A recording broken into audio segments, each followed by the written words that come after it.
আসসালামু আলাইকুম। Real village cooking চ্যানেলে সবাইকে ওয়েলকাম জানাচ্ছি। আজকে আবার একটা নতুন রেসিপি নিয়ে আপনাদের কাছে হাজির হলাম। মাত্র একটা কলা দিয়ে দুধ মিশিয়ে একটা ডোয়ের মধ্যে আমি অনেক রকম পিঠে ডিজাইন বানিয়ে দেখাবো। আমি এখানে 1.5 বাটি পরিমাণে দুধ নিয়েছি আর একটা কলা নিয়েছি। এর মধ্যে আমি দিয়ে দিলাম ছোটো বাটির 1 বাটি পরিমাণ চিনি।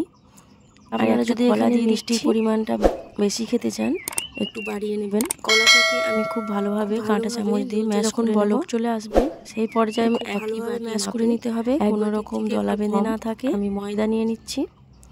ময়দা এবং দুধের মধ্যে দিয়ে খুব ভালোভাবে মিশিয়ে নিতে হবে, একটা ডো তৈরি করে নিতে হবে। এই পর্যায়ে গ্যাসের ফ্লেমটা আমি লো টু মিডিয়ামে রেখেছি। অনবরত নাড়াচাড়া করে আমি একটা নরম ডো তৈরি করে নেব। খুব বেশি শক্তও না আর খুব বেশি নরম না, মিডিয়াম একটা ডো তৈরি করে নিয়েছি। এবার একটা থালার মধ্যে নিয়ে নিচ্ছি, থালার মধ্যে ঢেলে নেব। কুসুম গরম থাকা অবস্থায় হাতের মধ্যে কিছুটা পরিমাণ দেশি ঘি নিয়ে নিতে হবে, এতে ফ্লেভার এবং টেস্টটাও ভালো আসবে। 1 চামচ পরিমাণ আমি ঘি নিয়ে নিয়েছি। ঘি দিয়ে খুব ভালোভাবে মথে নিতে হবে। যখন খুব ভালোভাবে মথে নেওয়া হয়ে যাবে, সামান্য করে নিয়ে একটা ছোট্ট লেচি সাইজের নিয়ে নিতে হবে। আর এভাবে হাতের তালুর মধ্যে দিয়ে আমি বেলে নেব। সবকটা একইভাবে বানিয়ে নেব। সামান্য ময়দা ছড়িয়ে দিলাম, একটা ছোট্ট করে বেলে নিচ্ছি। একটা ছোট এইরকম করে বেলে নিতে হবে লুচি সাইজের। এবার একটা গ্লাস নিয়ে নিচ্ছি, ঠিক একই মাপের করে সবকটা বানাতে হবে। এইভাবে করে আমি মাপ করে কেটে নিচ্ছি। বাকি অংশটা আমি পরে আবারও বানাবো। এই দেখুন, ঠিক এইরকম করে ধারগুলো একটু হাত দিয়ে চেপে দিতে হবে। এবার আমি ডিজাইন বানাবো, তার জন্য একটা ছিপি নিয়ে নিয়েছি বোতলের মুখে। এইভাবে মাঝখানে একটু ডিজাইন করে দিলাম।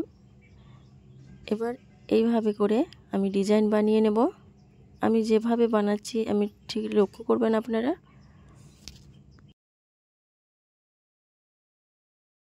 চারিপাশটা একই ডিজাইন করে নেব। চারিপাশটা ডিজাইন হয়ে গেলে ভেতরের অংশটা আমি চিমটি দিয়ে এইরকম করে ডিজাইন করে দিচ্ছি।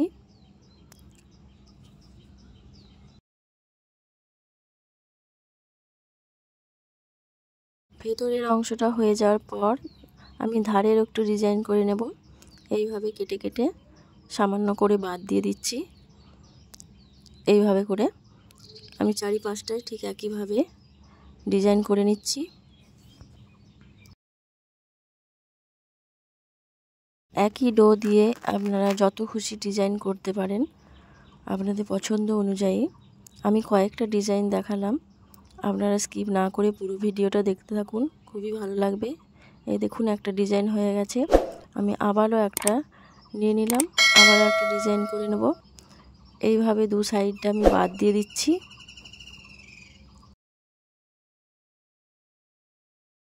আমি একটা চিমটি নিয়ে নিচ্ছি, চিমটির সাহায্যে আমি একটা ডিজাইন করে নিচ্ছি।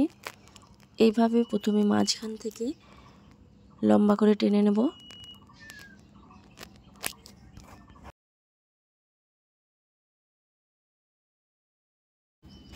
প্রথমে আমি এইভাবে লম্বা করে টেনে নিচ্ছি, প্রতিটা ঠিক একইভাবে লম্বা মতো করে টেনে নেব।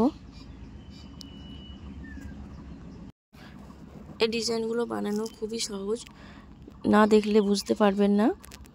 এই দেখুন, এইভাবে করে আমি এই সাইডটাও বানিয়ে নেব। এইভাবে করে আবারও আমি একটা ডিজাইন বানিয়ে নিলাম। ধারের অংশগুলোও বানিয়ে দিচ্ছি একটু করে। এই দেখুন, আবারও একটা ডিজাইন হয়ে গেল। আমি আর একটা নিয়ে নিয়েছি, আবার মাঝ বরাবর একটা চিপি ডিজাইন করে দিচ্ছি।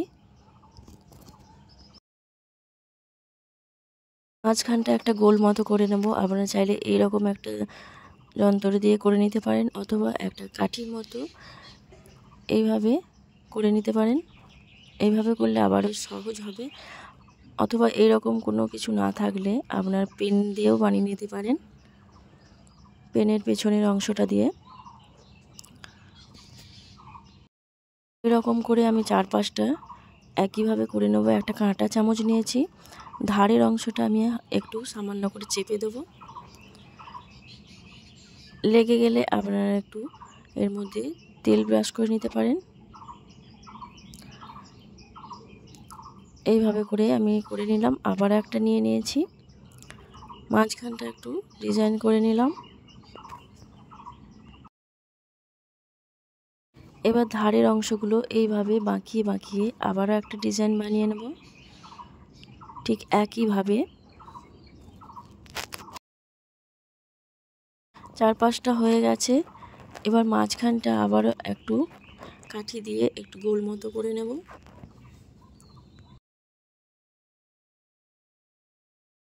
এই দেখুন, এরকম একটা ডিজাইন আবারও হয়ে গেল। আমি আর একটা ডিজাইন দেখাচ্ছি। এখানে আবার একটা নিয়ে নিয়েছি।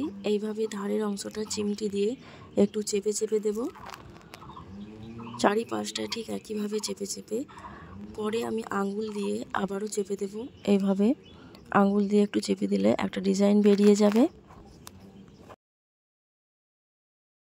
এইভাবে আঙ্গুল দিয়ে একটু শেপ করে নিতে হবে চারিপাশটা।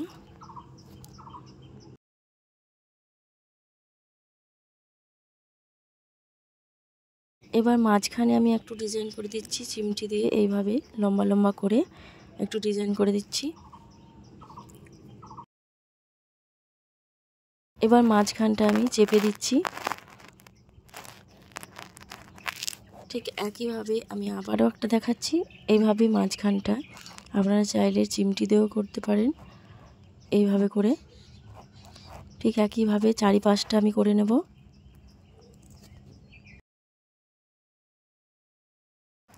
এইভাবে করে চারিপাশটা আমি করে নিয়েছি। এবার মাঝ বরাবর একটু ডিজাইন করে দিচ্ছি। এইভাবে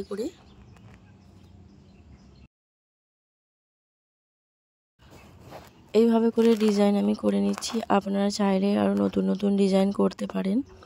আমি মাত্র কয়েকটা ডিজাইন দেখালাম। এই দেখুন, এখানে আমি সবকটা ডিজাইন রেখেছি। এবার এগুলোকে আমি একটা ভেজে দেখাচ্ছি। অয়েল গরম করে নিয়েছি। এখানে লো টু মিডিয়াম ফ্লেমে আমি ভেজে দেখাবো। এতটাই টেস্টি হয় এই কলা এবং দুধ মিশিয়ে পিঠের রেসিপি। খুবই টেস্টি একটা রেসিপি। এই দেখুন, এবার আমি এটাকে তুলে নেব। আমি দুটো ভেজে নিয়েছি আপনাদের দেখানোর জন্য। এই দেখুন, ভেঙে দেখাচ্ছি। খুবই নরম, খেতে খুবই মুচমুচে। আবার আপনারা ভাপ দিয়েও খেতে পারেন। আমি এখানে ভাপিয়েও দেখাচ্ছি। এইভাবে আপনারা ভাপিয়েও নিতে পারেন। এইভাবে খেলেও ভালো লাগবে। 2 মিনিটের মতো ঢাকা দিয়ে রেখে দিলাম। 2 মিনিট পর ফিরে আসছি। এই দেখুন, খুব ভালোভাবে ভাপে হয়ে গেছে।